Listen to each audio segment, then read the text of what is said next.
अमोल मिटकरी यांनी राज ठाकरे यांच्यावर टीका केल्यामुळे मनसैनिक नाराज। अकोल्यात मनसैनिकांनी अमोल मिटकरींच्या गाडीची केली तोडफोड। मनसे कार्यकर्त्यांच्या हल्ल्याने भीक घालत नाही, गाडी तोडफोडीवर अमोल मिटकरींची प्रतिक्रिया। महाराष्ट्राचं नाव घेतात आणि गुंडागर्दी करतात, हा भेकड हल्ला आहे, या विरोधात कायदेशीर तक्रार दाखल करणार, मिटकरी यांची प्रतिक्रिया। अजित पवार गटाचे आमदार अमोल मिटकरींवर हल्ला करणारे सर्व मनसैनिक फरार, जीवे मारण्याचा मनसे कार्यकर्त्यांचा प्रयत्न असल्याचा मिटकरींचा आरोप। लायकी नसलेल्या अमोल मिटकरींना त्यांची लायकी दाखवली, मनसे जिल्हाध्यक्ष पंकज साबळेंची प्रतिक्रिया। यानंतरही बडबड थांबली नाही तर त्यांना महाराष्ट्रात कुठेही पाय न ठेवू देण्याचा इशारा। अकोल्यात राष्ट्रवादी आमदार अमोल मिटकरींवर हल्ला आणि गाडीवर तोडफोड प्रकरणी 8 मनसे कार्यकर्त्यांवर गुन्हे दाखल। अकोल्यातील सिव्हिल लाईन पोलिसांनी दाखल केले गुन्हे, सर्व मनसे कार्यकर्ते फरार। हल्ल्याचा प्रयत्न आणि गाडीची तोडफोड झाल्यावर अमोल मिटकरींना उपमुख्यमंत्री अजित पवार, अदिती तटकरे, प्रदेशाध्यक्ष सुनील तटकरे यांचे फोन। दोषींवर कडक कारवाई करण्याचे अजित पवारांचे अकोला पोलिसांना आदेश। आरक्षणाची मर्यादा वाढवणं राज्य सरकारच्या नव्हे तर केंद्राच्या हाती, त्यामुळे सर्वांनी पंतप्रधान मोदींना भेटायला हवं, ते जो निर्णय घेतील तो आम्हाला मान्य असेल, माजी मुख्यमंत्री उद्धव ठाकरेंनी केलं स्पष्ट।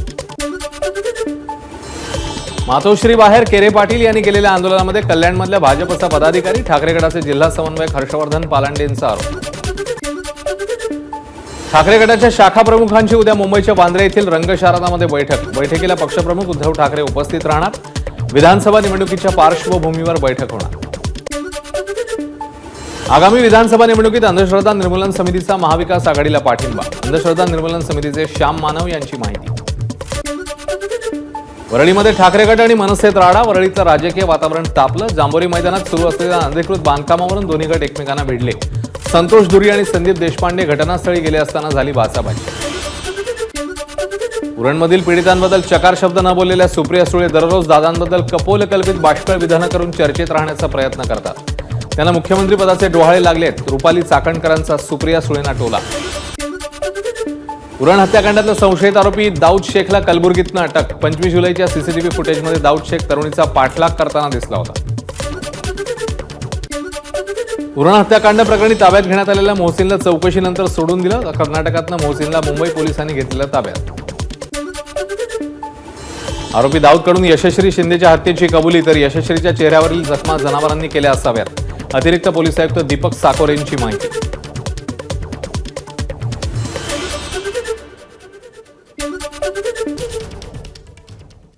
आणि आता पुन्हा एकदा शहरांमधल्या घडामोडींचा वेगवान आढावा घेऊया। उरण हत्याकांड प्रकरणी शर्मिला ठाकरेंनी नवी मुंबई पोलीस आयुक्त मिलिंद भारंबे यांची घेतली भेट। राज्यात शक्ती कायदा लागू करण्याची पंतप्रधानांना विनंती करणार, भेटीनंतर शर्मिला ठाकरेंची प्रतिक्रिया। महिला आयोगाच्या अध्यक्षा रुपाली चाकणकर यांनी उरण प्रकरणातल्या कुटुंबियांची घेतली भेट, दोषींवर कठोर कारवाईचं दिलं आश्वासन। उरण हत्या प्रकरणातील यशश्री शिंदेच्या कुटुंबियांची अदिती तटकरे यांनी घेतली भेट, तटकरेंकडून कुटुंबियांचं सांत्वन। उरणमध्ये यशश्री शिंदे तरुणीच्या झालेल्या हत्येचे मुंबईत पडसाद, 1 ऑगस्टला कांजूर आणि भांडूप बंदची हाक। मुख्यमंत्री अन्नपूर्णा योजनेचा शासन निर्णय जारी, केंद्र सरकारच्या प्रधानमंत्री उज्ज्वला योजनेतील 52,16,000 लाभार्थ्यांना लाभ मिळणार।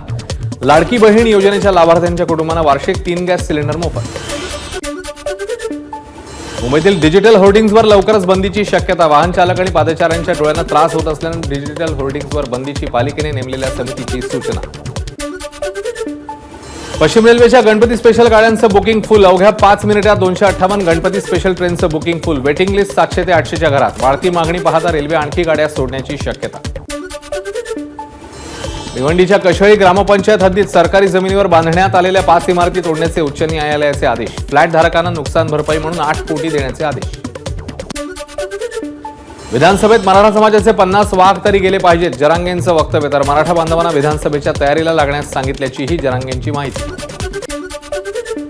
मराठा आंदोलक मनोज जरांगे पाटील यांची तब्येत बिघडली, बीपी लो झाल्याची डॉक्टरांची माहिती। अंतरवाली सराटीत जरांगे पाटलांवर उपचार सुरू। लातूरहून बीडकडे येत असताना पंकजा मुंडेंनी प्रकाश आंबेडकरांची घेतली भेट। प्रकाश आंबेडकर यांची भेट घेतल्यानं राजकीय वर्तुळात चर्चांना उधाण। लातूरमध्ये अशोक चव्हाण यांच्या कन्येकडून पंकजा मुंडे यांचं गुलाब पुष्प देऊन स्वागत। पंकजा मुंडे आमदार झाल्यावर चव्हाण कुटुंबियांनी पंकजा यांचा केला सत्कार। आरक्षण बचाव यात्रेला बीडच्या अंबाजोगाईतनं सुरुवात. एससी एसटी ओबीसींचं आरक्षण सुरक्षित राहावं म्हणून वंचितचे अध्यक्ष प्रकाश आंबेडकर यांच्याकडनं यात्रेला सुरुवात. नांदेडमध्ये वंचितच्या आरक्षण बचाव यात्रेच्या बॅनरवर भाजप नेत्यांचे फोटो. प्रकाश आंबेडकर यांची आरक्षण बचाव यात्रा नांदेडमध्ये येणार असून त्यासाठी लोहा शहरामध्ये मोठे बॅनर. नांदेडमध्ये ओबीसी आंदोलक आक्रमक मोर्चा काढत दिली हिमायतनगर बंदची हाक. मराठा समाजाला देण्यात आलेलं कुणबी प्रमाणपत्र रद्द करा. मराठा समाजाला ओबीसी मधून आरक्षण देऊ नये अशा मागण्या.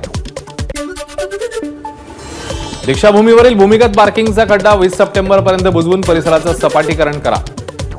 एमएमआरडीने प्रेस नोट काढत दिली माहिती. अहमदनगर इथे पारधी समाजाच्या वतीने विविध मागण्यांसाठी आमरण उपोषण. उपोषणाचा आजचा दुसरा दिवस. प्रशासनाने मागण्या मान्य न केल्यास आत्मदहनाचा इशारा. तिरुपतीच्या धर्तीवर त्र्यंबकेश्वरमध्ये मिळणार ऑनलाईन दर्शन. श्रावण महिन्यात होणाऱ्या गर्दीवर नियंत्रण मिळवण्यासाठी योजना. ऑनलाईन दर्शनाचं स्लॉट बुकिंग. प्रथम येणाऱ्यास प्राधान्य मिळणार. नाशकातील कपालेश्वर मंदिर पहाटे 4 ते रात्री 12 पर्यंत सुरू राहणार. श्रावण महिन्यात भाविकांची होणारी गर्दी लक्षात घेता मंदिर देवस्थान समितीचा निर्णय. आषाढी सोहळा आटोपून ज्ञानेश्वर माऊलींची पालखी अलंकापुरीत विसावली. भाविकांकडून मोठ्या उत्साहामध्ये पालखीचं स्वागत. सांगली जिल्हा प्रशासनाकडून कृष्णेच्या पात्रात सुरक्षेबाबत मॉक ड्रिल. जिल्हाधिकाऱ्यांनी सांगली ते अर्जुनवाड पर्यंतच्या पात्राची केली पाहणी. नाशिकच्या दिंडोरी शहराजवळील वस्तीवर बिबट्याचा मुक्त संचार. स्थानिक नागरिकांमध्ये भीतीचं वातावरण. बिबट्यांचा सध्या मुक्त संचार होत असल्याचा व्हिडिओ समोर. सिंहगड किल्ल्यावर जाणाऱ्या रस्त्यावर कोसळली दरड. सिंहगड किल्ल्यावर जाणारा रस्ता बंद. कोयना धरण परिसरात पावसाची संततधार. त्यामुळे धरणाच्या 6 वक्र दरवाजातून 40,000 क्युसेकने पाण्याचा विसर्ग होणार. विशाळगड प्रकरणी पोलीस आणि राज्य सरकारचा उच्च न्यायालयात अजब दावा. तोडफोडीवेळी अतिवृष्टी दृश्यमानता कमी असल्यानं कारवाई करता आली नाही. सरकारी वकिलांची न्यायालयात माहिती. नाशिक बाजार समितीचे तत्कालीन सचिव अरुण काळेंना अटक. लाखो रुपयांचा अपहार केल्याप्रकरणी पंचवटी पोलिसांनी केली काळे यांना अटक. 2 वर्षांपूर्वी दाखल करण्यात आला होता गुन्हा. पुण्यामध्ये 988 वाहन चालकांकडून 50 पेक्षा अधिक वेळा वाहतुकीच्या नियमांचं उल्लंघन. त्या वाहन चालकांवर वाहतूक शाखेची कारवाई. 21 पुणेकरांनी 100 वेळा नियम मोडल्याची माहिती.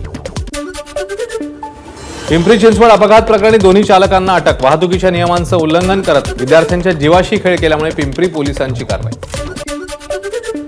सोलापुरात बळीराजा एकता समितीकडून एकदिवसीय धरणं आंदोलन. पीक विम्याची रक्कम न मिळाल्यानं शेतकऱ्यांचं आंदोलन. पीक विमा न मिळाल्यास निवडणुकीवर बहिष्कार टाकण्याचाही दिला इशारा. सोलापूरच्या अक्कलकोट तालुक्यातील सामाजिक वनीकरण विभागाच्या अंतर्गत विविध शासकीय योजनांच्या कामात भ्रष्टाचार. भ्रष्टाचाराच्या चौकशी समितीची फेरचौकशी करण्यात यावी या मागणीकरता लहुजी शक्ती सेनेचं आंदोलन.